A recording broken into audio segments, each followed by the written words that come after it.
Good evening, and welcome to Third Church, New York City. Let's begin by singing hymn number 178. I'll read the first verse.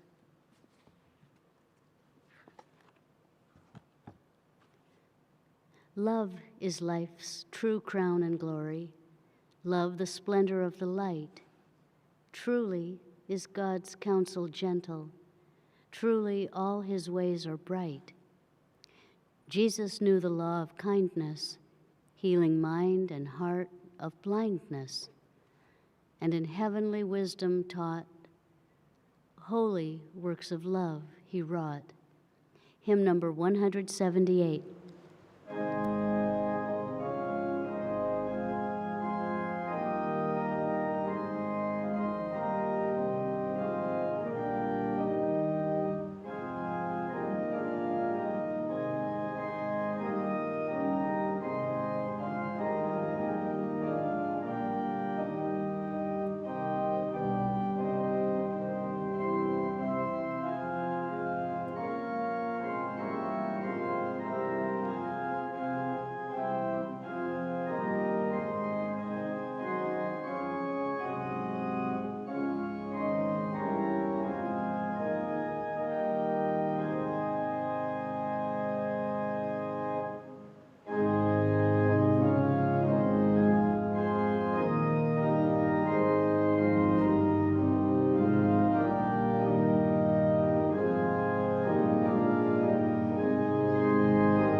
I'll read from the Bible and correlative passages from Science and Health with Key to the Scriptures by Mary Baker Eddy.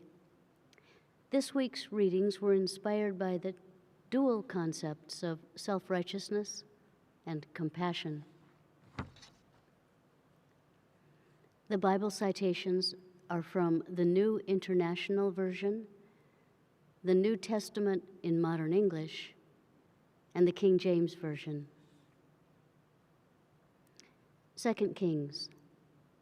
The Lord testifieth, saying, Turn ye from your evil ways, and keep my commandments and my statutes, according to all the law which I commanded your fathers, and which I sent to you by my servants the prophets.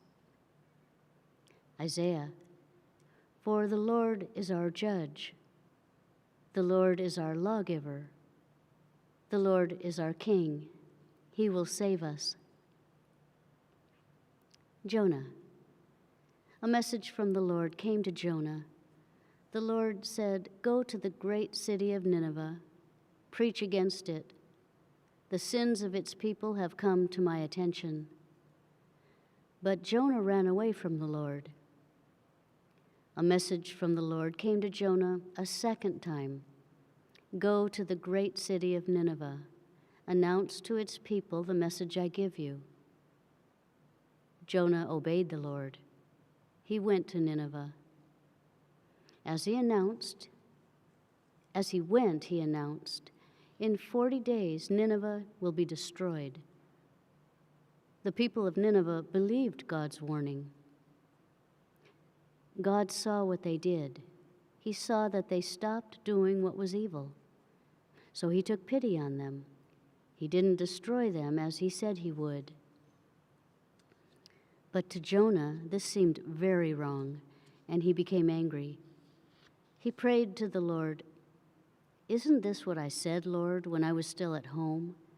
This is what I tried to forestall by fleeing to Tarshish. I knew that you are a gracious and compassionate God, slow to anger and abounding in love, a God who relents from sending calamity. Now, Lord, take away my life, for it is better for me to die than to live." But the Lord replied, "Is it right for you to be angry?" Jonah had gone out and sat down at a place east of the city. There he made himself a shelter, sat in its shade, and waited to see what would happen to the city. Then the Lord provided a leafy plant and made it to grow up over Jonah to give shade for his head and to ease his discomfort. And Jonah was very happy about the plant. But at dawn the next day, God provided a worm, which chewed the plant so that it withered. When the sun rose, God provided a scorching east wind, and the sun blazed on Jonah's head so that he grew faint. He wanted to die and said, "It would be better for me to die than to live." But God said to Jonah, "Is it right for you to be angry about the plant?" "It is," he said, "and I'm so angry I wish I were dead." But the Lord said, "You have been concerned about this plant, though you did not tend it or make it grow. It sprang up overnight and died overnight. And should I not have concern for the great city of Nineveh, in which there are more than 120,000 people who cannot tell their right hand from their left, and also many animals?" Jeremiah, "Turn ye again now every one from his evil way, and from the evil of your doings, and dwell in the land that the Lord hath given you and to your fathers forever and ever."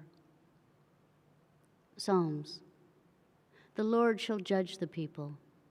Judge me, O Lord, according to my righteousness, and according to mine integrity that is in me." John, "At sunrise, he arrived again in the temple courtyard. All the people gathered around him there. He sat down to teach them. The teachers of the law and the Pharisees brought in a woman. She had been caught committing adultery. They made her stand in front of the group. They said to Jesus, "Teacher, this woman was caught sleeping with a man who was not her husband. In the law, Moses commanded us to kill such women by throwing stones at them. Now, what do you say?" They were trying to trap Jesus with that question. They wanted to have a reason to bring charges against him. But Jesus bent down and started to write on the ground with his finger. They kept asking him, so he stood up and said to them, "Has any one of you not sinned? Then you be the first to throw a stone at her." He bent down again and wrote on the ground. Those who heard what he said began to go away. They left one at a time, the older ones first. Soon only Jesus was left. The woman was still standing there. Jesus stood up and asked her, "Woman, where are they? Hasn't anyone found you guilty?" "No one, sir," she said. "Then I don't find you guilty either," Jesus said.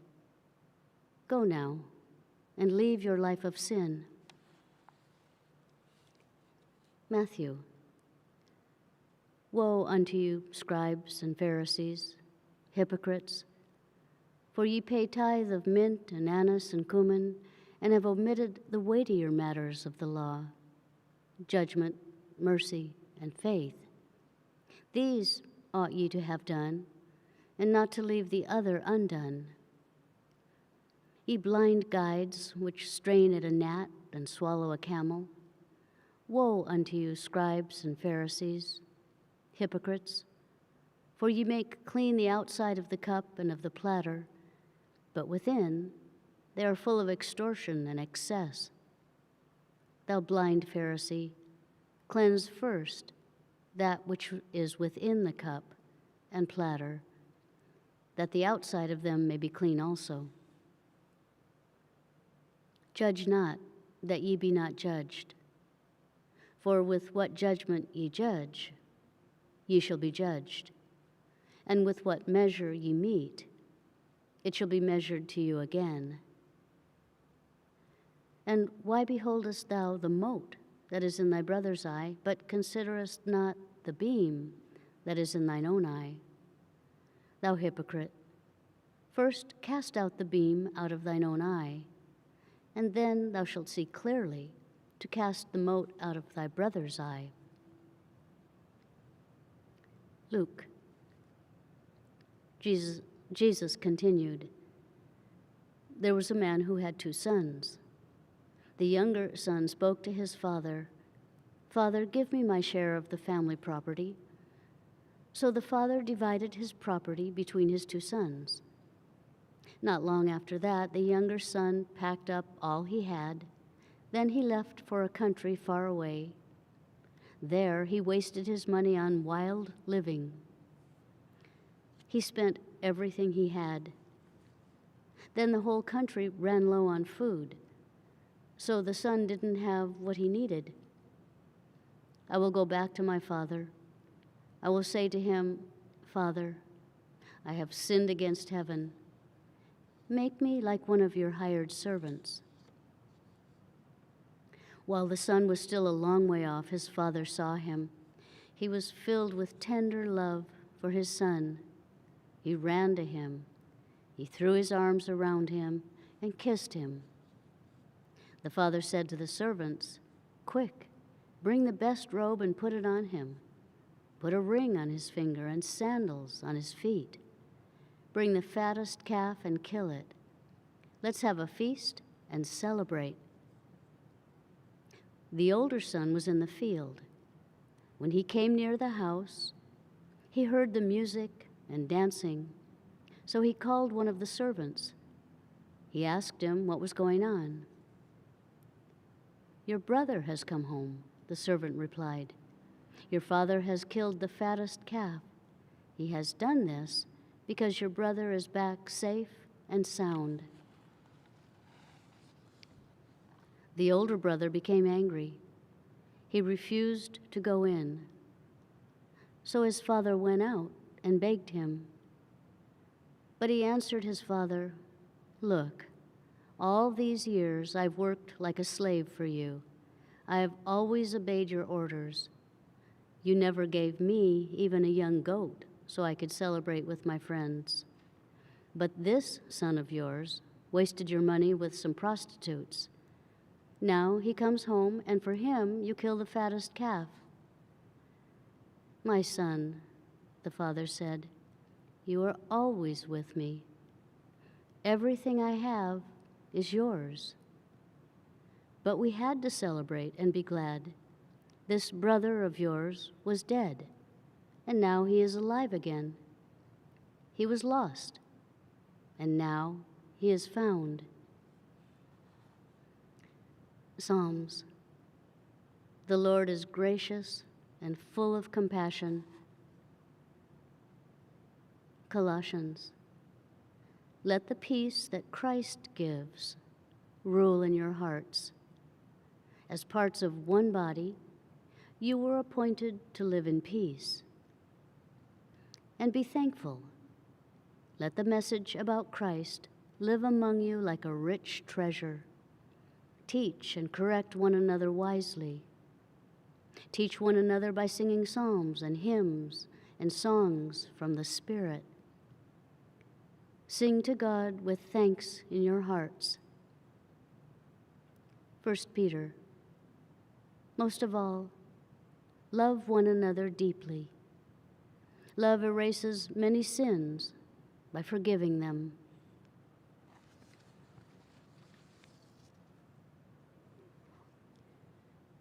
And from the Science and Health with Key to the Scriptures by Mary Baker Eddy.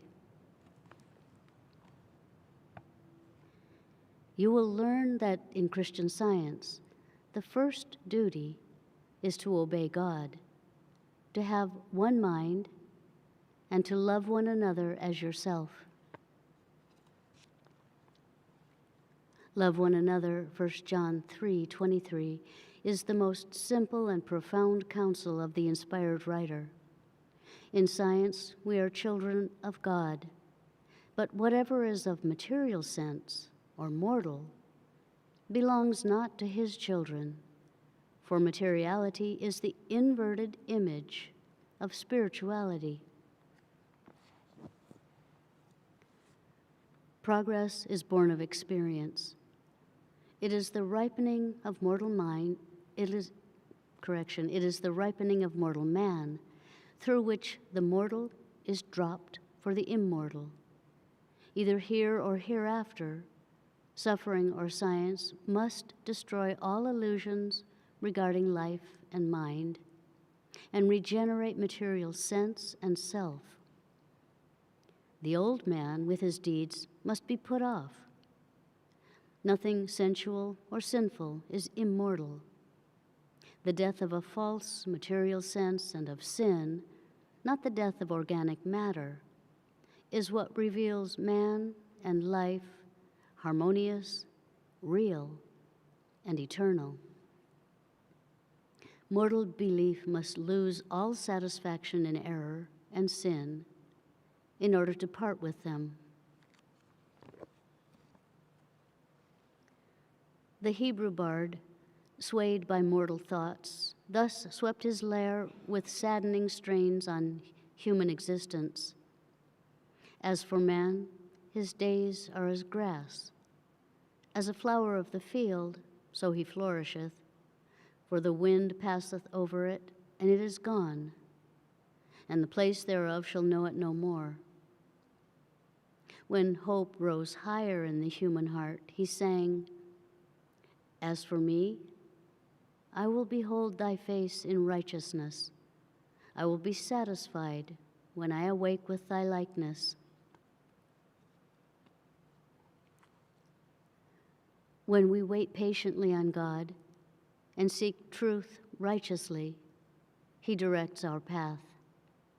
Imperfect mortals grasp the ultimate of spiritual perfection slowly, but to begin aright and to continue the strife of demonstrating the great problem of being is doing much.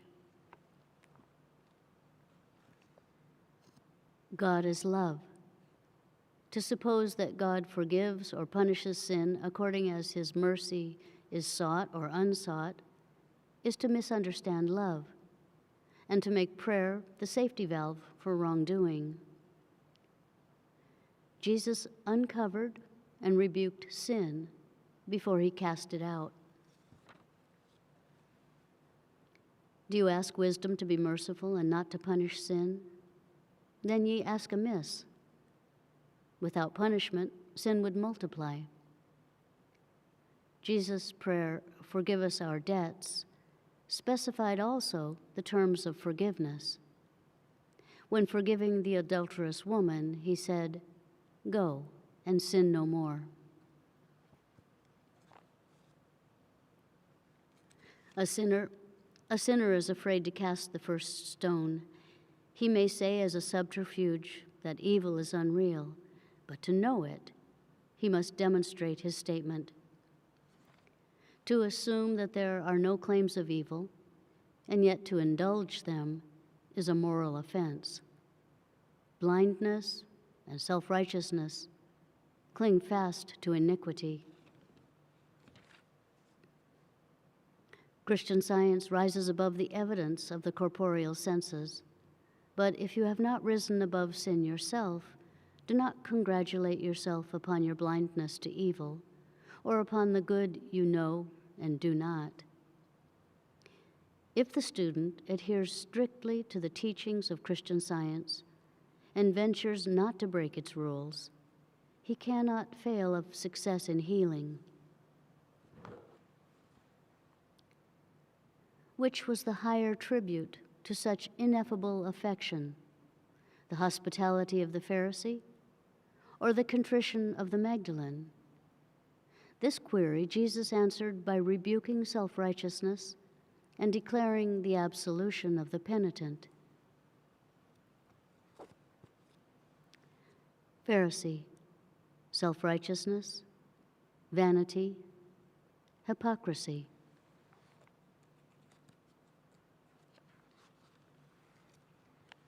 Vibrating like a pendulum between sin and the hope of forgiveness, selfishness and sensuality, causing constant retrogression, our moral progress will be slow.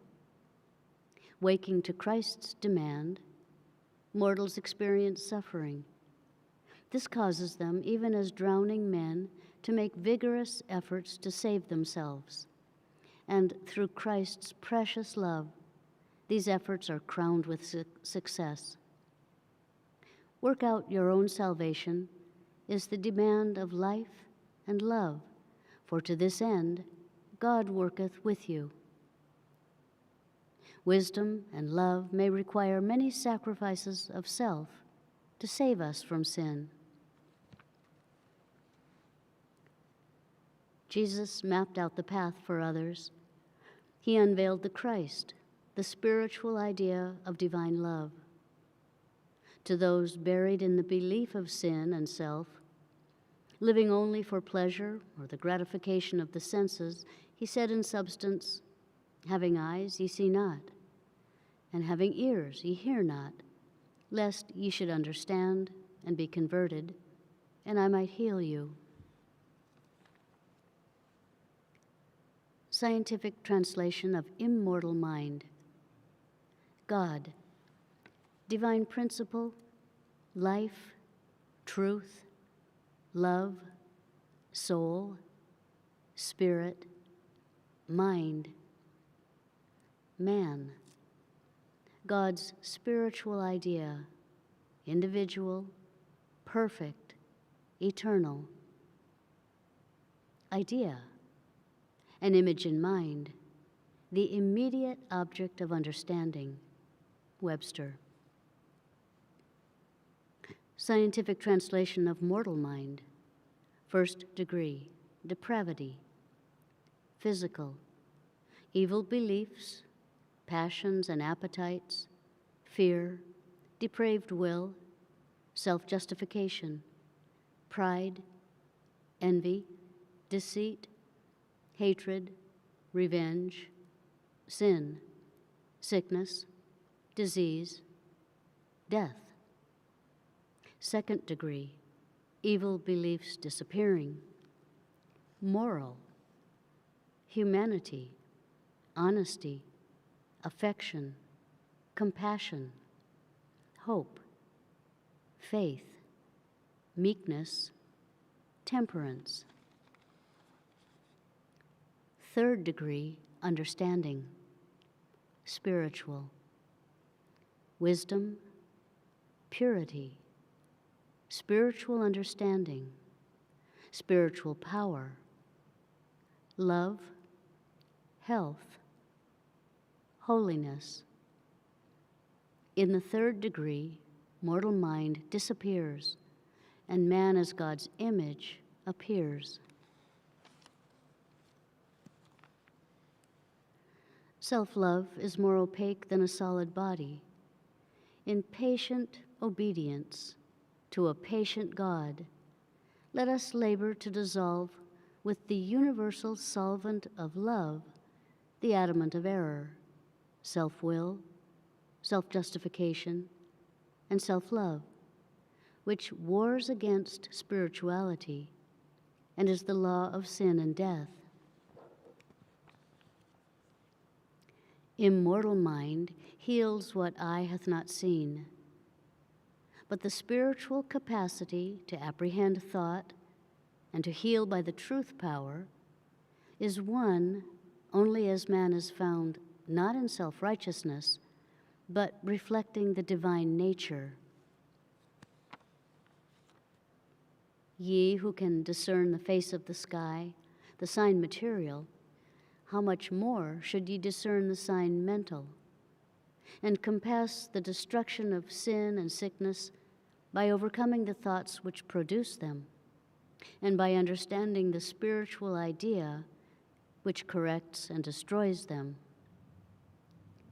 To reveal this truth was our Master's mission to all mankind, including the hearts which rejected him.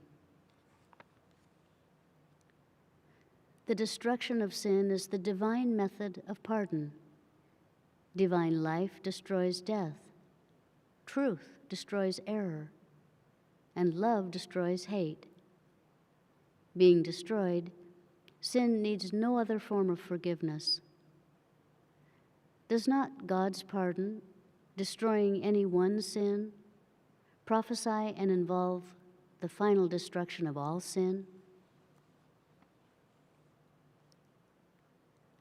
We acknowledge God's forgiveness of sin in the destruction of sin and the spiritual understanding that casts out evil as unreal. The rich in spirit help the poor in one grand brotherhood, all having the same principle or Father. And blessed is that man who seeth his brother's need and supplieth it, seeking his own in another's good.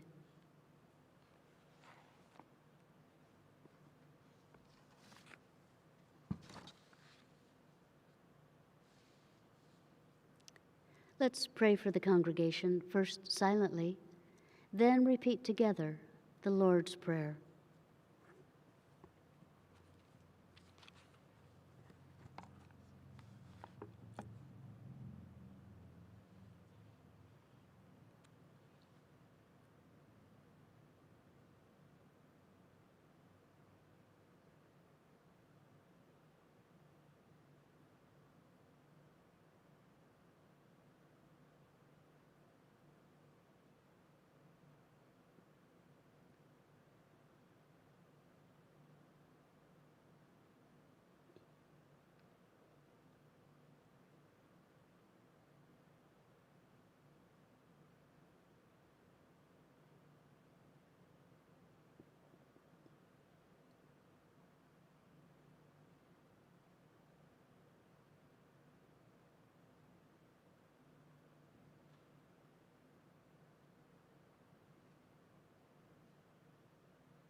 The Lord's Prayer. Our Father, which art in heaven, hallowed be thy name. Thy kingdom come. Thy will be done in earth as it is in heaven. Give us this day our daily bread, and forgive us our debts as we forgive our debtors. And lead us not into temptation, but deliver us from evil. For thine is the kingdom, and the power,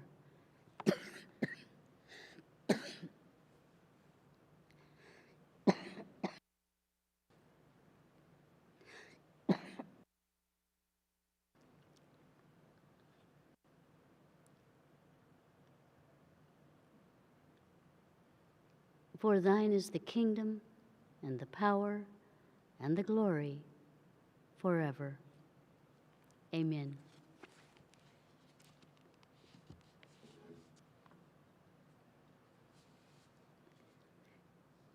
Let's sing hymn number 304. The words of this hymn are from a poem titled Feed My Sheep, written by Mary Baker Eddy. I'll read the whole poem.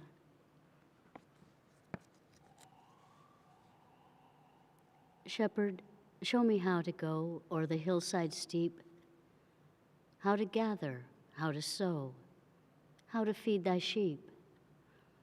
I will listen for thy voice, lest my footsteps stray.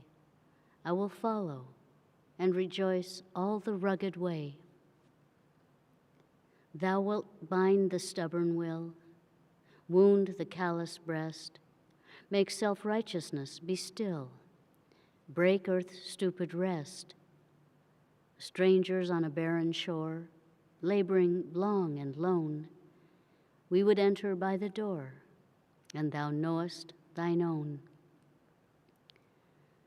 So when day grows dark and cold, tear or triumph harms, lead thy lambkins to the fold, take them in thine arms. Feed the hungry, heal the heart, till the morning's beam, white as wool ere they depart. Shepherd, wash them clean. Hymn number 304.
This church is a branch of the Mother Church, the First Church of Christ Scientists in Boston, Massachusetts. We hold Sunday services at 11 a.m. and Wednesday testimony meetings at 7:30 p.m. We also have services in Spanish, Sundays at 1 p.m. and Wednesdays at 5:30 p.m. Our services are now held online and in person, and all are welcome. Third Church offers Sunday school classes online and in person for children and teens. These free one-hour classes are held each Sunday.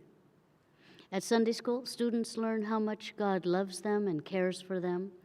They also learn about the Bible characters and lessons and the healing power of truth. For more information on times and classes, please send us an email, thirdchurch@thirdchurchnyc.com. Third Church maintains a reading room on the first floor of this building. The reading room provides a quiet place for prayer and study, and all are welcome. Here you may purchase books and recordings on Christian Science. The reading room has the latest issues of the Christian Science Monitor, an award-winning international news weekly available to read or purchase. Reading room hours are Monday through Friday from 1 to 4 p.m. This Christmas Eve, the members of Third Church are sharing an evening of inspiration on the topic, The Science of Christmas. Speaker Lawrence Doyle, astrophysicist, will help us think about Christmas in a new way. Lawrence's talk will begin with Christmas music and will live stream on our website, thirdchurchnyc.com. Please join us Friday, December 24th at 7:30 p.m. Eastern Standard Time. The talk includes simultaneous Spanish translation. And be sure to join us tomorrow for our Thanksgiving service, in person and online. English at 11 a.m., Spanish at 1 p.m. Christian Science is practical, and it heals. Our meeting is now open for all to share experiences of healing and spiritual insights that prove God's ever-presence and power in their lives. If you're listening by telephone and would like to share a testimony, on the number pad, first press star, then the number 6, and our technician Matthew will be listening for you and will unmute your line. At that point, greet us, and I'll let you know that you're free to speak. Also, please speak directly into the microphone of your phone. Don't use the speakerphone so we can hear you a little better. If you're watching by Zoom, feel free to unmute yourself and speak.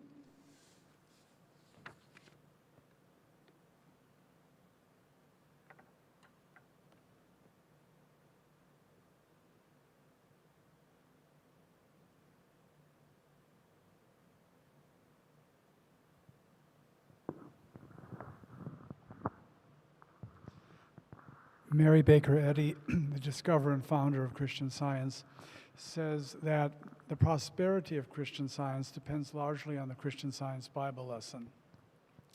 And I've been thinking about that during the last month or so. That means to me that I have to make sure I am doing as thorough a job and consistent a job as I can to understand the truths in the Bible lesson, and to express them and demonstrate them. And it also means that that is a protection of the Bible lesson and a protection of me as an individual.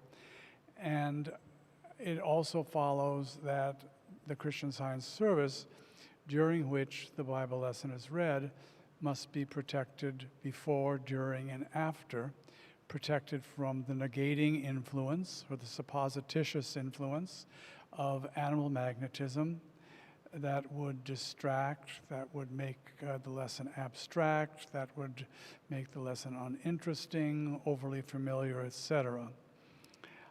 I had a healing this past Sunday And I worked for this healing in a way that was new to me based upon what Mrs. Eddy says about the Bible lesson.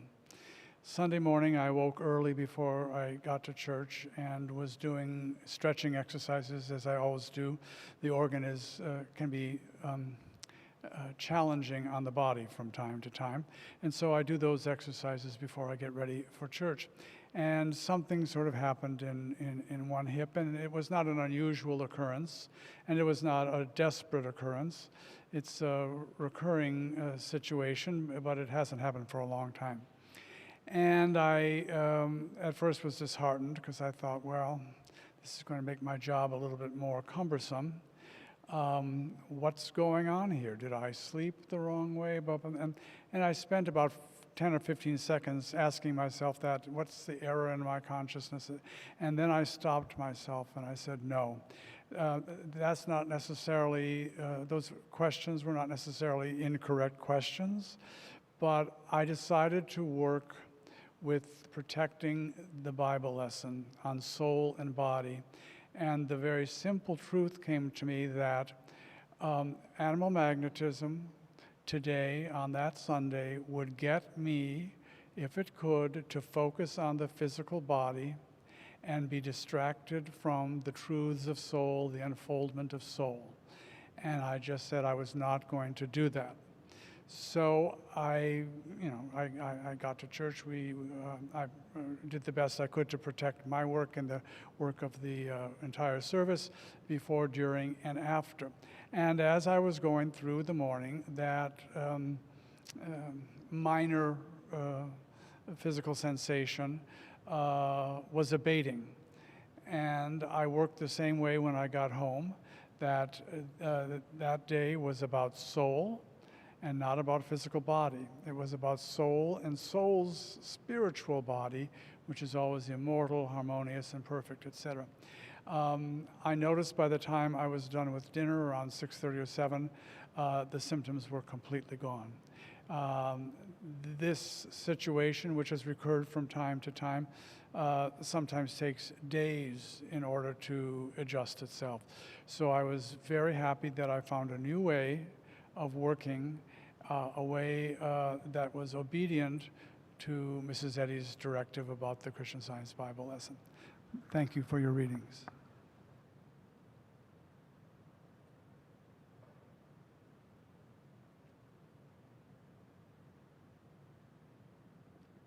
Thank you.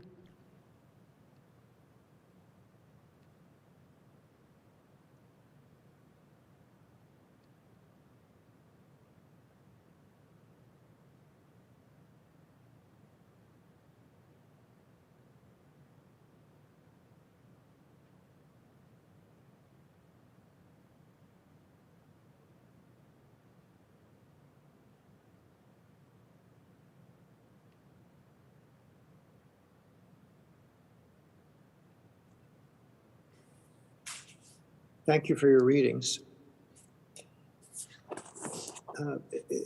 Many times I've started the day with the hymn, "This is the day the Lord hath made." Be glad, give thanks, rejoice. Last week, the thought of the day for me, I was doing my morning work, and the thought came, this is a sacred day. I often try to lift my thinking above self by saying that joy and dominion are qualities of God. And we express joy and dominion when we listen for God's direction. And if we don't have that joy, joy and dominion, that's getting away from being at one with Father, Mother, love. And so the thought was that, well, this is a sacred day. And I tried to stick with that throughout the day. And the fruit of that work was manifest. The day unfolded with the resolution of many problems. Ideas came that were helpful and useful. And it was just a wonderful fulfillment of that thought of a sacred day, that was God's day, being at one with the Father. I also appreciate the study of the lesson, and thought last week's lesson on soul and body was terrific. I mean, it lifts us to new realms in reality. One thought that my wife and I discussed was in that question in Science and Health: what is soul, and what are body and soul? And I always thought that the first part of the question wasn't answered. Mrs. Eddy talks about soul, but I didn't think that the question about body or the relation of the two was really answered. But my wife pointed out to me that our teacher had said that when it says identity is the reflection of spirit in multifarious forms, the living principle, that she was talking about body. We have a sense of body as corporeal, but she was expressing it in spiritual terms, that we do have a body, but that body is a body, like people say, body of thought. That comes close. That comes close. There's a body of thought that we do express in unique ways our father, mother love.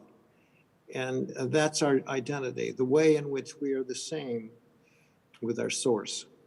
I just thought that the lesson was put together really well and was challenging and uplifting.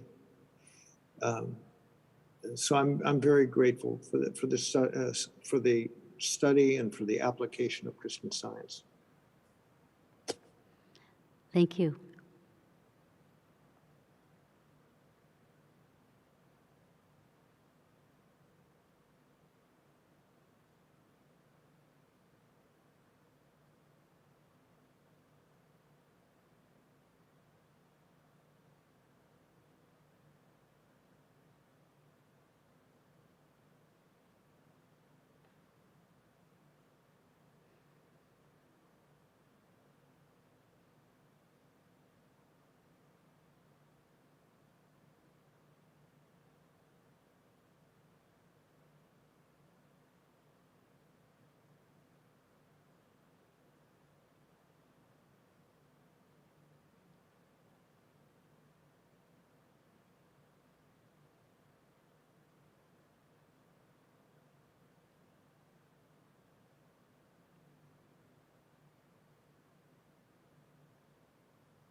I'm grateful for the small opportunities and big opportunities we have to learn more about God and healing and prayer. I'm taking my little dog. We're going to leave the country for about a week, and I had to go to the vet to get an international certificate of health so she could cross borders too. And she doesn't like to go to the vet. She doesn't like to go to the groomers, and she starts to tremble. So we were sitting there, and I was holding her, and I started to pray, and I sang hymns to her and prayed with her and told her prayers, said prayers with her. And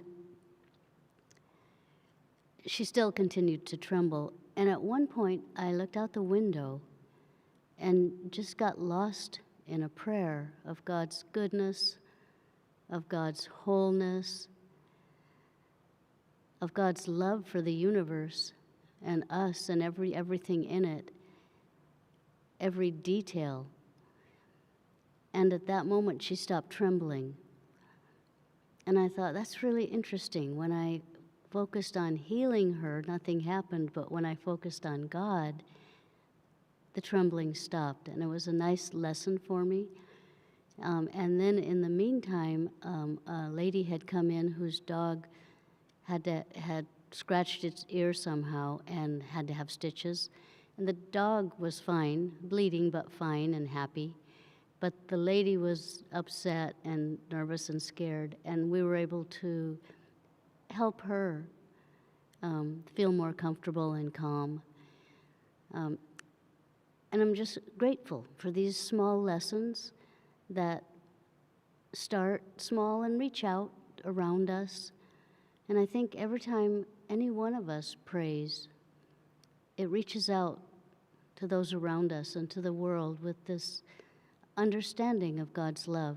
And I'm grateful. I'm grateful that I've learned how to pray in the way we do with Christian Science, because we expect healing and we understand how to find that healing.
Thank you for reading the 3 degrees.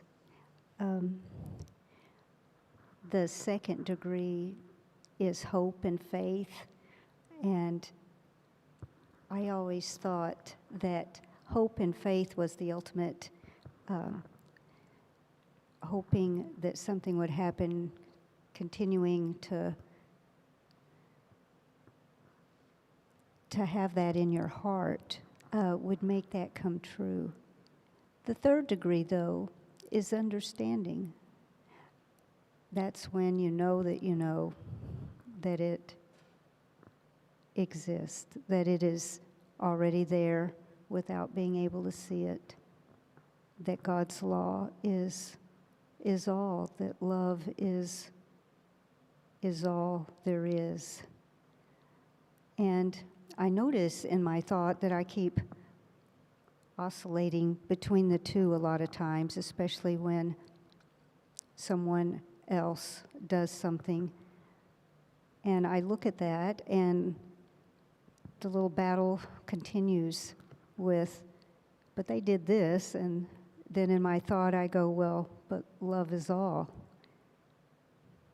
And continuing that until I stay in the love is all column. You read a verse in Psalms about singing with the Psalms. That's also in the lesson for Thanksgiving. And I understand that psalm to mean that you keep your thought on the truths that are in the Psalms and not on the error. And that would, of course, keep one living in the third degree. So thank you for sharing those ideas together. It helps increase understanding. Thank you.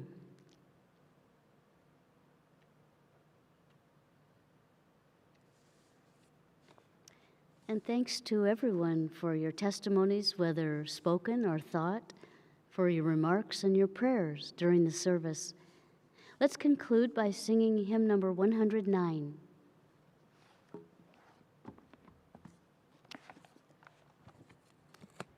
Here, O God, thy healing presence lifts our thoughts from self and sin, fills with light their hidden places when thy love is welcomed in.